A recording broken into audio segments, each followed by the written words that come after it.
It's the year 1896, and we find ourselves in Santa Cruz. Addie and her parents are out to the carnival held at the Santa Cruz Beach Boardwalk. It's her birthday, so her father is trying to win everything for her. Her parents momentarily split up, her mother heading towards the bathroom, and her father engrossed in a game, leaving Addie to explore on her own.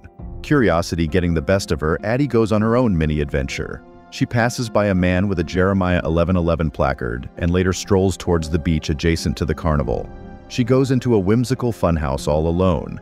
As she enters, the lights flicker, and without warning, darkness envelops the room. Lost in the darkness, Addie finds herself in a maze of mirrors, a house of reflections. Every step she takes feels uncertain, but the dim light glimmering from a corner offers a beacon of hope.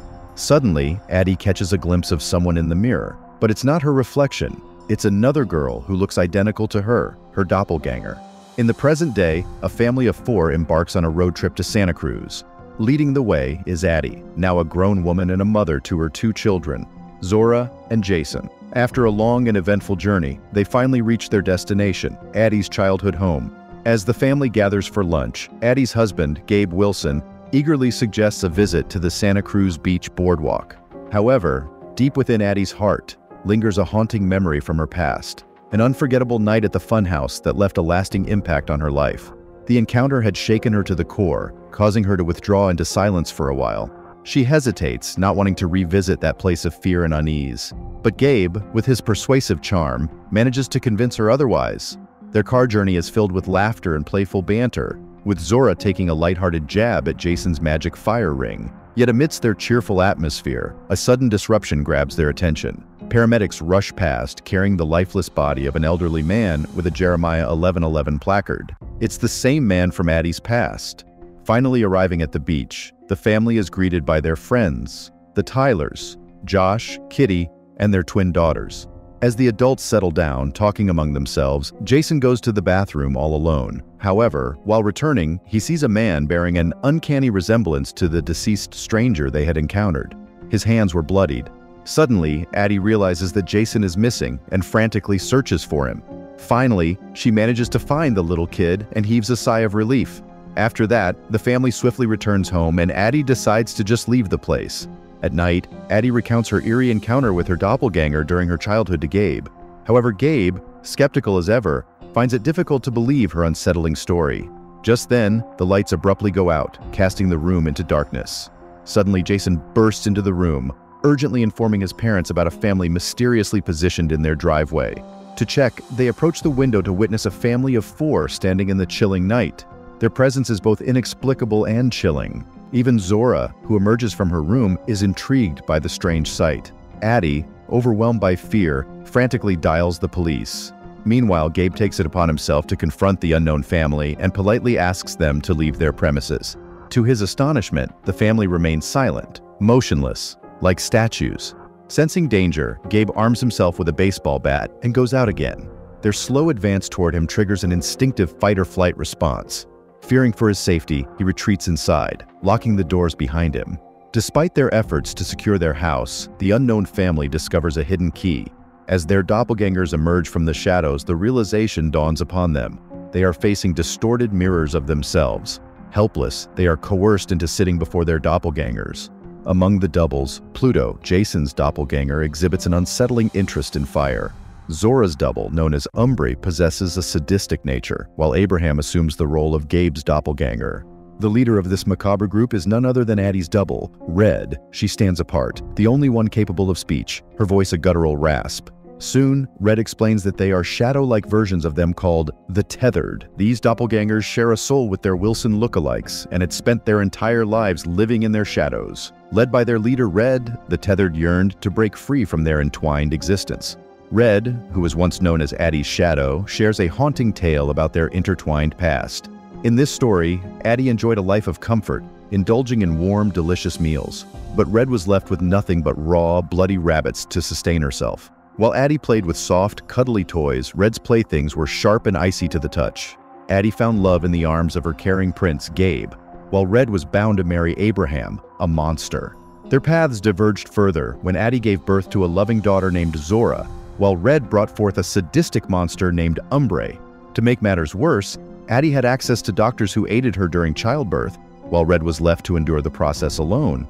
Over time, Red grew to despise Addie and her seemingly perfect existence.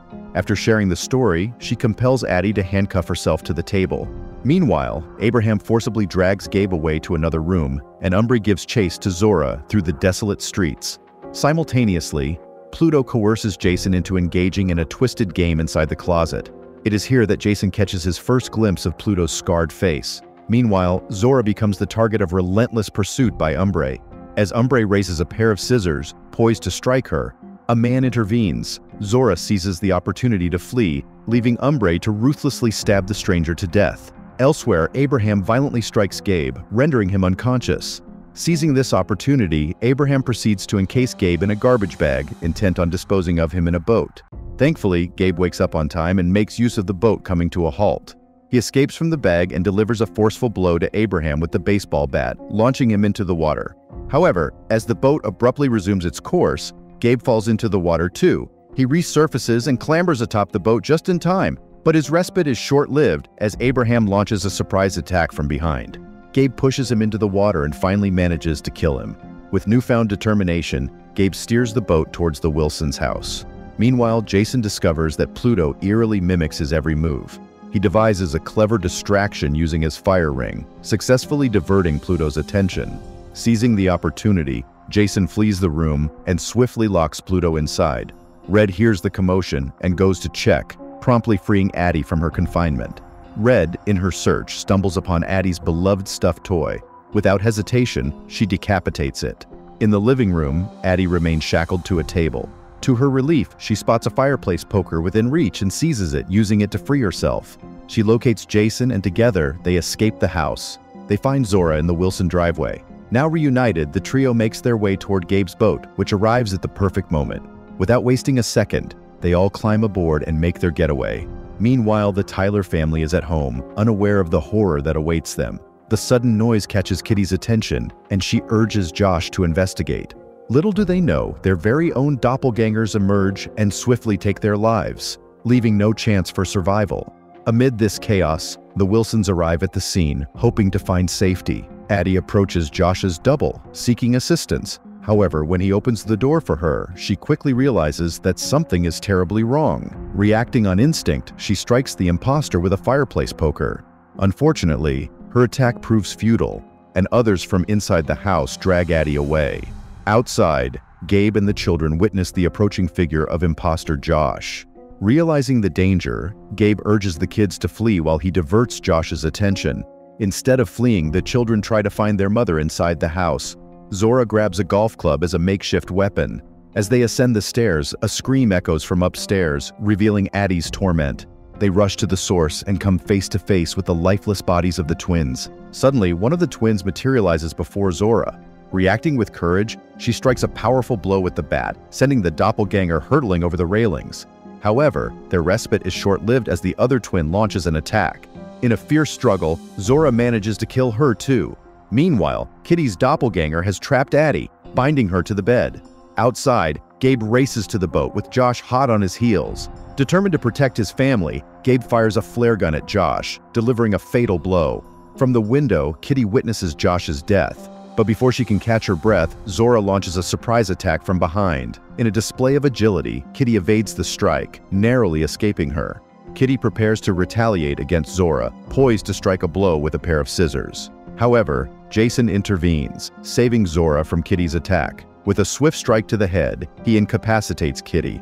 The Wilsons gather in the living room, trying to make sense of the dire situation. The phone lines are jammed, preventing any communication with emergency services. While watching the news, they realize with growing horror that this nightmare is happening all over the place. According to the news reports, doppelgangers have emerged from the depths of sewers, armed with scissors. These doubles seem to possess no will of their own as they ruthlessly stab innocent people throughout the nation. They form massive chains after killing their counterparts. With the entire country under attack, Addie suggests escaping to Mexico, hoping to find safety there. The family wastes no time and quickly leaves the premises. But Addie realizes that the car keys are inside and goes to fetch them. To her horror, she discovers that doppelganger Kitty is still alive.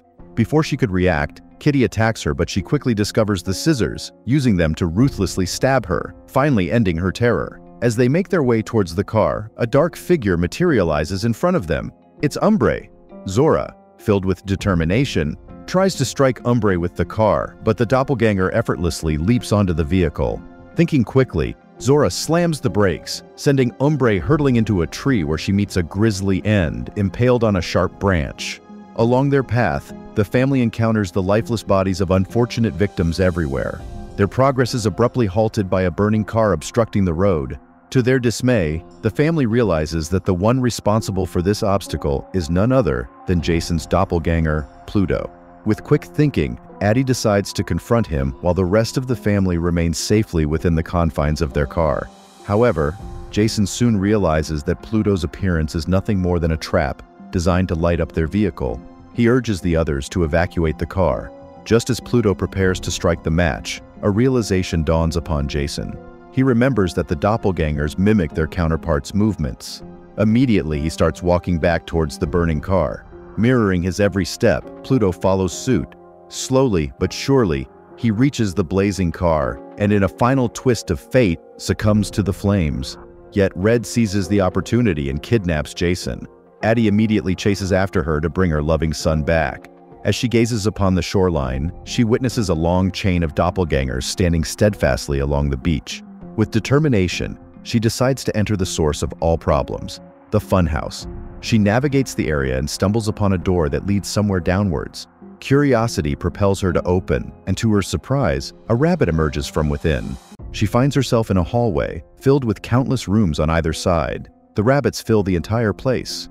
She explores the rooms, and within one which resembles a classroom, she discovers Red. Upon the blackboard, there's a depiction of the doppelganger human chain. She immediately asks about her son. However, Red's response veers off course as she rambles about her past. She reveals that the Tethered, also known as the Shadows, are not naturally occurring beings, but rather artificially created entities devised by the government for their own twisted machinations. Their purpose? To exert control over the surface-dwelling originals, manipulating them. The project aimed to generate clones linked to their human counterparts through their souls. Yet these ambitious experiments faltered, resulting in the abandonment of the Tethered underground for countless generations. Forced into a life of mimicry, they subsist on a meager diet of rabbit meat, mindlessly imitating the actions of their counterparts. That night, fate had brought Red and Addie together. From the very beginning, it was evident that Red possessed something unique, something that set her apart from the others.